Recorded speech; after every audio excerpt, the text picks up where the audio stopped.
Thank you, and hello, everybody. Again, I'm Raul Burciaga, and I'm the director of the New Mexico Legislative Council Service. I'm also the staff chair for the NCSL Executive Committee and Legislative Staff Coordinating Committee. First, thank you for agreeing to serve as an officer to one of the NCSL standing committees. I worked in state legislature here in New Mexico for about 16 years, so I know from personal experience that all of you are very busy. So I very much appreciate the time that you will give over the next year or two, as well as your commitment to the work of the committees, which is very important to the conference and its members. I think one of NCSL's most unique qualities is that its members are both legislators and legislative staff. This partnership is especially evident in the work of the standing committees. This is where legislative staff and legislators serve together as members and officers of the committees. And as an officer, you'll work with your legislator officers as well as NCSL staff to set committee agendas, develop work products, and identify other activities. These committees, these standing committees, also have the powerful responsibility of formulating policy directives and resolutions that frame and guide NCSL's lobbying efforts before the U.S. Congress and the administration. These efforts usually focus on avoiding unfunded and unwarranted federal preemption, providing state flexibility, and strengthening the state-federal partnership. And you'll hear more about that later. I also want to take this opportunity to thank Jonathan Ball from Utah and Randy Dowell from Oklahoma, who are serving as the overall co-chairs of the standing committees, as well as Kathy Schill from Minnesota, John Snyder from Kentucky, Charles Solie from New Mexico, and Phil McCarthy from Maine, who are serving as the overall vice chairs. These individuals serve as liaisons to each committee. They develop staff programming at the Capitol Forum. They also take the lead on staff recruitment to the standing committees. And here especially, I want to encourage all of you to help identify and recruit other staff for greater participation in the committees. I think it's going to be a great year. I look forward to working with each of you. And now I'll turn the program over to NCSL Executive Director, Bill Pound. Thank you, Raul, and thank you, all of you on the call today and who have agreed to be chairs of the standing committees. That's a very valuable contribution to NCSL. The biggest thing you can give us is your time and your brains, your thoughts about things, about the policies and that.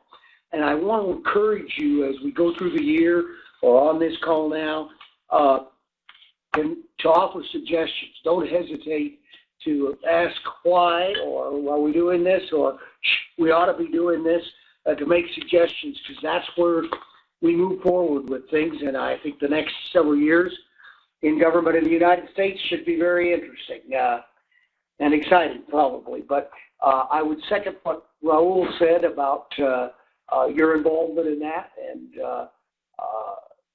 I think we look forward to a good year this coming year, and there's a lot of things for the committees to deal with. So again, thanks very much, and I will turn it over to Randy Dowell. Well, thank you, Raul and Bill. Again, my name is Randy Dowell. I'm the Chief Operating Officer and the Fiscal Staff Director for the Oklahoma Senate. Jonathan and I serve as the staff co-chairs for NCSL standing committees. And what we would like to do today is just take about 15 minutes to provide you a brief overview of the standing committees, the membership, the work performed by the committees, and your role as an officer. We want to make sure everyone has the same basic knowledge of the standing committees. So there are currently 9 standing committees. They're listed on slide number 3 of the presentation that Molly's provided for you, or if you're following along online. These committees do change from time to time, but it hasn't happened in a while. The jurisdictions of the committees are similar to a lot of your home state committees, and just like at home, sometimes there's some overlap, and that can provide you with some opportunity for you to work with your colleagues on other committees and on joint programming. Slide number 4 has got some information for you about committee membership. The legislator members are appointed by their presiding officers. Legislative staff, in most cases, are appointed by their staff directors. So there's no limit to how many members are appointed from each state, so committees have as many as 300 to 400 members.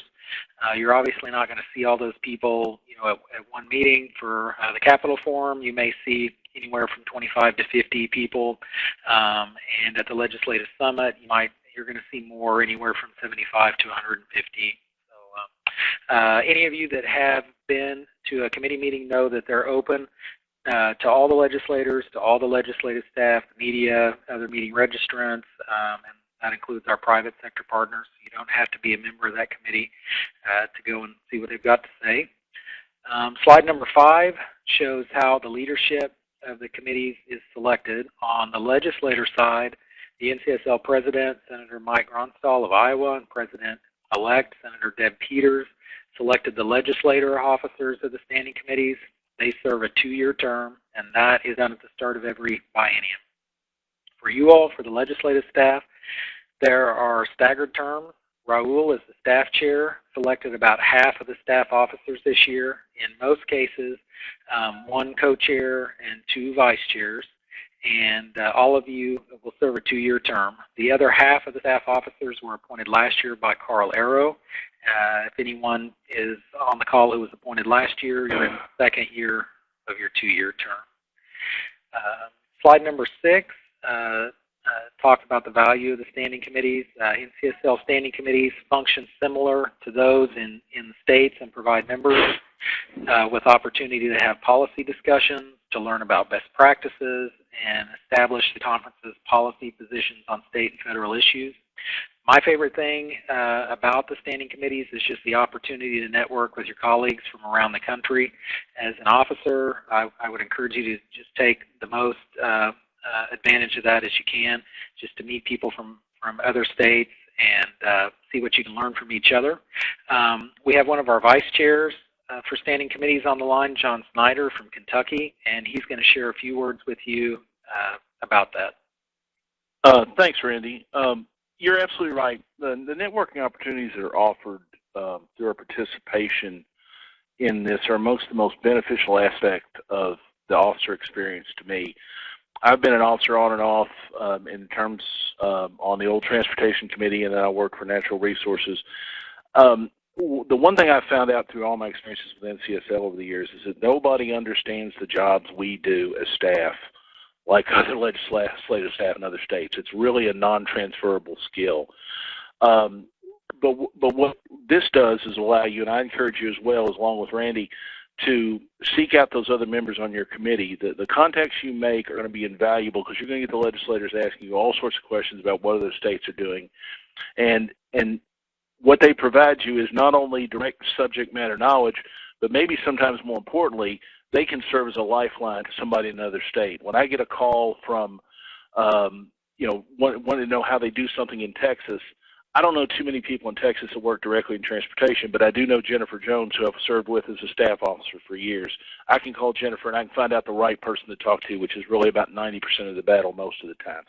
So I would encourage you greatly, along with Randy, and Randy was absolutely right in terms of making sure that you cultivate that relationship with your other co-chairs and your other staff co-chairs to work together, and it could be a beneficial relationship long after your experience as an officer is over with. Thank you, Randy. All right. Well, thank you, John. We're going to go back to the slides. We're on slide number 7, and that shows you the basic leadership structure of your standing committee.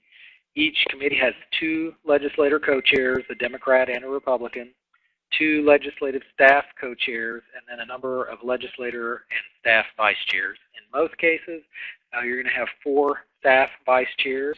Hopefully by now most of you have had the opportunity to meet each other just through meetings or emails or phone calls.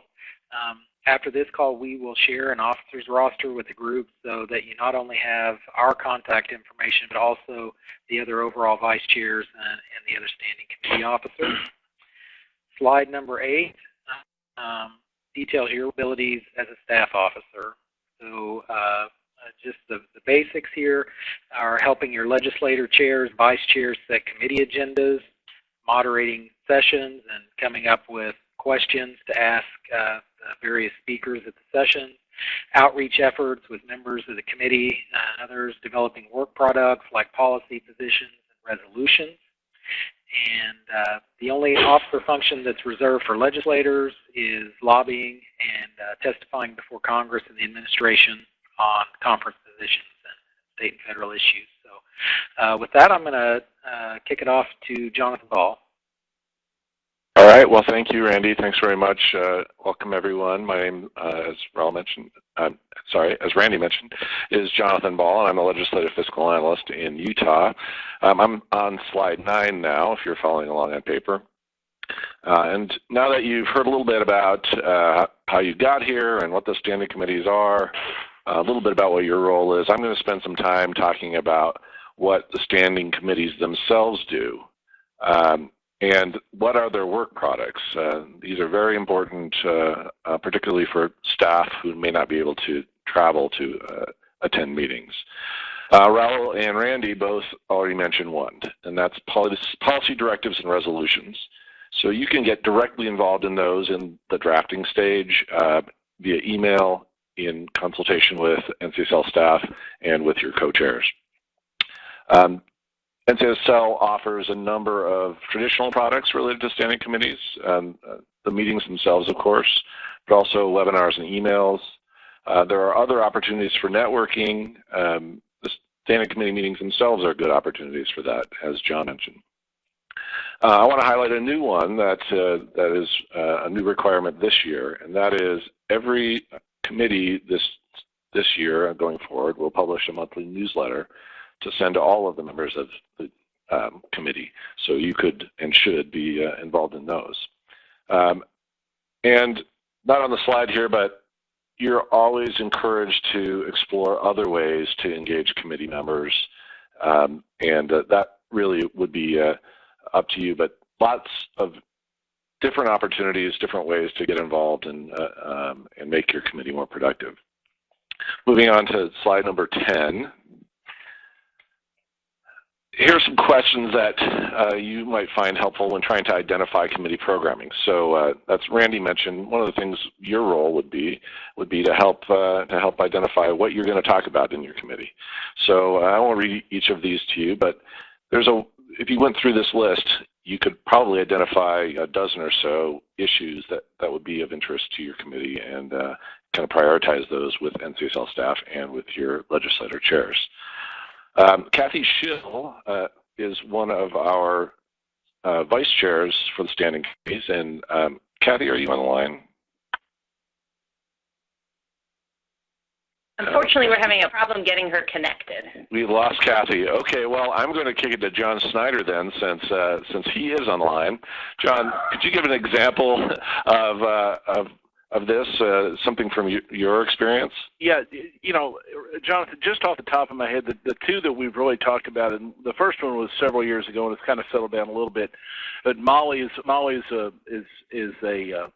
veteran of the Real ID wars. When Real ID came out in the mid 2000s, it was the Transportation Committee was constantly talking about that in meetings as a federal issue that was, blatantly, it was a really unfunded state mandate, and we took several policy positions and crafted and had much discussion about how states were going to be able to handle this, what kind of amount of money was it going to cost them, all those sorts of things. That was a huge issue that came through. Another one in the transportation area, which is where I work at in Kentucky, has been the ongoing federal transportation funding. We've generally devoted a lot of times in natural resources and infrastructure about the long-term sustainability of the Federal Highway Trust Fund, how the model of using gasoline tax to finance our roads is maybe not a long-term viable solution. Do we have to do other things? Do we have to account for alternative fuel vehicles? Do we have to go to a vehicle miles travel tax? How do we essentially handle paying for our roadways? That's just an example of a couple of things, and each committee is going to have their projects that are just going to be overwhelming, and then they'll subside in time, and then they'll come back and a lot of times with full force. Yeah, very good. Great examples. Thank you so much. Moving on to the next slide, that's slide 11. We talked a little bit about policy directives and resolutions, so let's talk about how they work and sort of what your role is as legislative staff.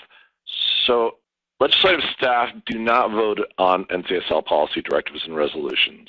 And while that's true, you still have an important function or role to play. And the policies and directives and resolutions, those are really the primary work product of your standing committee. In general, policy, directives, and resolutions have one of several themes, and you heard Raul mention this at the beginning, but I'm just going to reiterate. Really, to avoid unfunded mandates and unwarranted preemptions, to ensure state flexibility, and to preserve and strengthen the state-federal partnership. Legislative staff can work on and be engaged in the development of these policies and directives and resolutions, and however, as I mentioned earlier, only legislators are allowed to vote on them. As for the actual policy process, NCSL has rules and procedures which, in combination with Mason's manual, govern the committee business and the annual business meeting. Here are the highlights, though. Each state gets one vote. Amendments require a simple majority of the most recent quorum, and policy, directives, and resolutions require 75% of the most recent quorum to pass. As officers, I urge you to find ways to have staff more engaged in the process. I know in several committees, legislative staff have helped NCSL staff redraft and update existing policy directives and handle some of the information flow in the committee meetings themselves. Moving on to the next slide, that's slide number 12, what do standing committees do? These are just a few examples of the policy directives and resolutions. I won't necessarily have to read those to you, but these are good examples. There are many, many others that you can probably think of on your own. Next slide. I want to talk to you a little bit in wrapping up about the steering committee. Some have said it's a secret club, and while we wish it was, it's not. I'm just joking. It's members of legislators and legislative staff co-chairs of each committee, as well as the overall standing committee officers. The steering committee meets twice during the NCSL Capital Forum and the Legislative Summit. At the first meeting, they review pending policy directives and resolutions to make any further referrals if necessary. In the second meeting, the committee reports back, the committees report back on what actions were taken on the policy directives and resolutions. As I joked about, attendance is open to all members of the committee as well as the private sector. That's similar to the standing committees themselves. And then slide number 14. Just a plug for an upcoming NCSL event that we hope you will all attend, and that's the NCSL Capital Forum, December 6th through 9th in Washington, D.C. There's also the 2017 Legislative Summit, August 6th through 9th in Boston, Massachusetts. Randy mentioned at the beginning that each of us, the officers of the standing committees, are assigned to one of the standing committees. And I just want to lay out who is assigned to what so that you know you can contact us directly. You will get an email with this information on it as well, but in the meantime, please feel free to contact us. Budgets and Revenue Committee will be handled by Randy. Communications, Finance, Financial Services, Interstate Commerce, that will be Kathy Schill. Education will be another one of our vice chairs who's not on the line right now, Phil McCarthy. Health and Human Services is going to be handled by Charles Saley from New Mexico. Labor and Economic Development, that's Kathy Schill again. Law, Criminal Justice, and Public Safety will be John Schneider, who you've heard from today. Legislative Effectiveness is myself. Natural Resources and Infrastructure, again, John Schneider. And finally, Redistricting and Elections is Randy Dowell. Before we go to the Q&A, I want to tell everybody about some of the cool things we're going to be doing at the NCSL Capital Forum in DC. If you're not able to attend, if you are able to attend, I really encourage that you do. We've developed a full day of staff-oriented programming that I think is going to be really exciting. We've got, of course, the leadership training in the morning on the 7th. In the afternoon on the 7th, we have a really cool program learning how to find, first of all, data gold mines. And that will be led by Marcia Howard from FFIS, and she's going to show us how they get really great data sources from federal entities and use those in their analysis, and then how we could do the same. Building on that theme then, and using some of those data sources, we have representatives from SAS who are going to come show us not only the back end of SAS and the analytic tools that are offered that we traditionally think of, but also some of their newer data visualization tools. And then finally, we have representatives from Esri who will walk us through how to take some of the data that we've turned into information via SAS and display those on geographic information systems and make interactive maps. So that's the afternoon of December 7th. Also lots of great social opportunities to get to know your fellow legislative staff members from other states and build those relationships, as we heard John talk about. And now it's time for questions and answers. So the operator will give you instructions, but you're also welcome to email any questions to the email on the address on the screen. Thank you. The floor is now open for questions. We have opened the lines, so please be mindful of background noise. You may just speak at this time. The lines are open.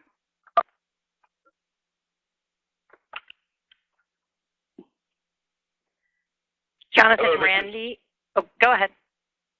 Hi, this is Phil McCarthy. I am online. I am listening, and I'm so glad to be invited, and it's been a great orientation. Thank you very much. Hi, Phil. This is Molly from the NCSL DC office. I did receive a question here. What if I'm limited in my ability to travel? So this is Randy, and I'm happy to try to help on that one a little bit. So we have had a travel freeze in Oklahoma, I think, for the last 3 years. And so I've kind of had to find some ways to participate. NCSL does provide some scholarships to some of the meetings, depending on your subject areas. So definitely, I would say visit with the NCSL staff for your committee and see if those are available. Even if you have travel restrictions, we have some great products out there like the webinars that you can participate in and offer to help with. We've got newsletters that are going to be coming up for each of the committees, and they're looking for ideas for success stories in the states that we'd love to participate on. And there are definitely lots of ways to participate if you find yourself not being able to attend any one particular meeting. Good afternoon, this is Kathy Schell. Sorry folks, I was online but I could not get into the speaker line for some reason. Randy, if you don't mind, I could embellish on your response. Just remember that there are a number of activities that happen behind the scenes in support of both the Capitol Forum meeting and the annual meeting. And so we have conference calls, and there are other, I would call them smaller work groups, to get projects ready in shape for presentation at each of these meetings. So that's a significant way to participate. And the other way that has happened in the past to participate, especially when your NCSL staff person is looking for people to review policy directives, policy, what do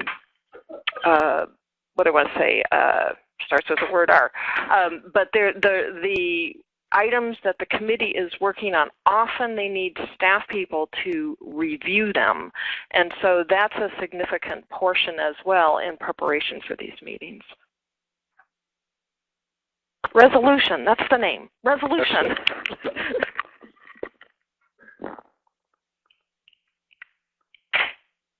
This is Jeff Weiss. I am the co-chair of redistricting and elections, and I just wanted to emphasize the importance of working with your fellow committee officers and your NCSL staff. I'm going into my second year on this committee, and I've chaired it in the past, and I've chaired other committees and served on LSCC and executive committee, but it's important to be in contact regularly with your staff in Denver and Washington if you have somebody. We are being very active in the Redistricting and Elections Committee on Outreach. We've got ideas now that it's past election day to reach out to the states and build our committee, which is somewhat relatively new. We are also working on our decennial redistricting red book and recruiting people in the states, to, especially staff, to draft the sections that are quite involving.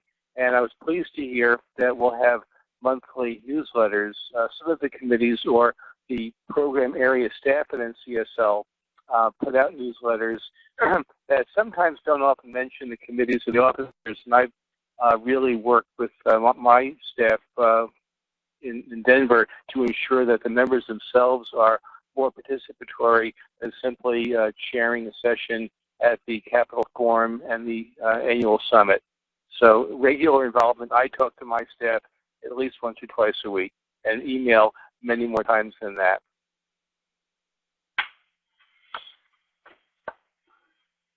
Hi, this is Molly again. I have a question about what times and days does the steering committee meet during the Capitol Forum? And Randy and Jonathan, if you don't mind, I'm happy to answer that one because I've got the specific times right here in front of me.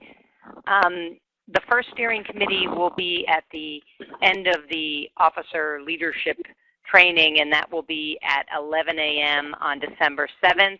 And the second steering committee meeting will be on Thursday, December 8th at 5 o'clock.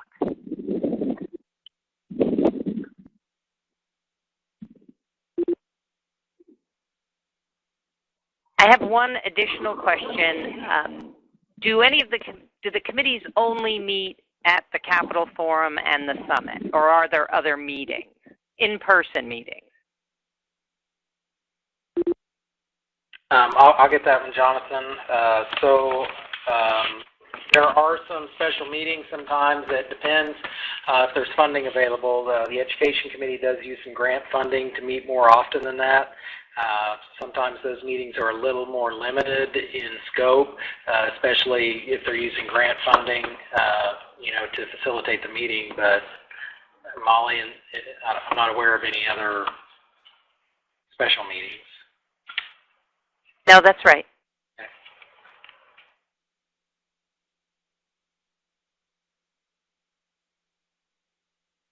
Any other questions? This is Phil McCarthy. I think it was mentioned earlier that we will be receiving an email with respect to the standing committees that we are a liaison to. And will we, are those, do those standing committees have the different officers, chairs, and vice chairs already appointed, or are we in a position where we do need to do some recruitment?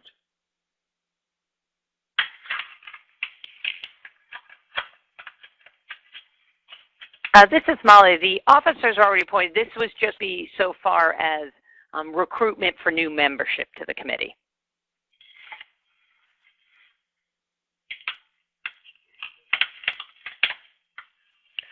Molly, this is Kathy.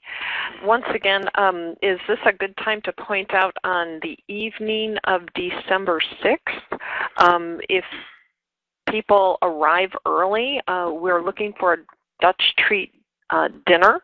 And so if you are new to your committee appointment and would like to get to know a few of us that will be in town at that time, we'd love to get to know you. And so I think we're planning to meet about 6 o'clock in the lobby. Is that right, Jonathan? Am I remembering this correctly?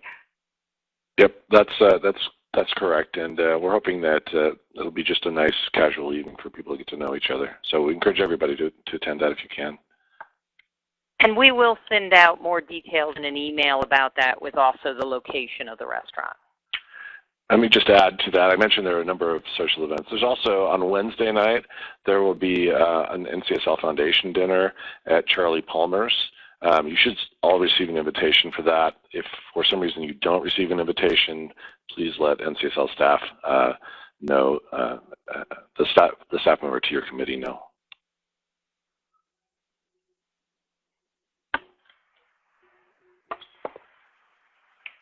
If there aren't any more questions, we could probably hand the program over for some closing comments to Raul.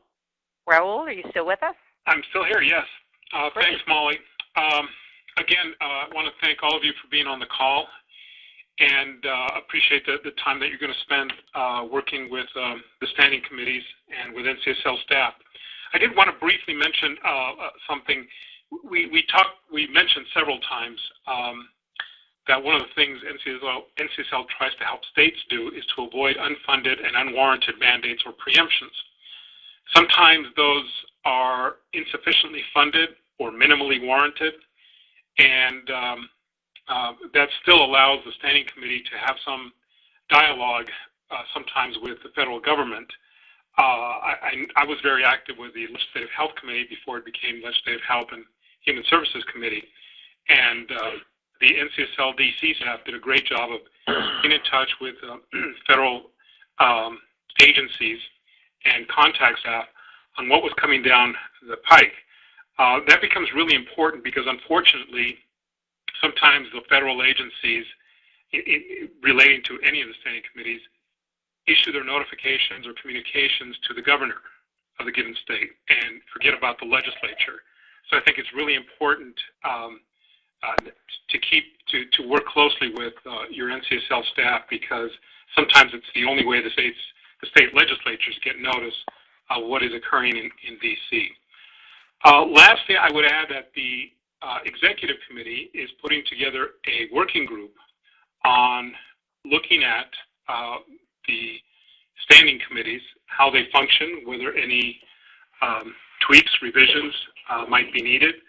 So if you have any thoughts on how your particular standing committee is working, I would say feel free to contact any of us, Molly, myself, Randy, Jonathan, and we can make sure that that gets relayed to the working group, because we want to make sure that the standing committees work for legislators as well as legislative staff. I don't have anything else to add other than my thanks to everybody for participating. Molly or Bill or anybody else, any last thoughts? No? No, I think we're... Thank you, everybody. Okay, well, if that's it, thank you again all for your time, and hopefully we'll see you soon. Thanks. Thank you so much. Thanks, guys. Thank you. Take care. Thank you.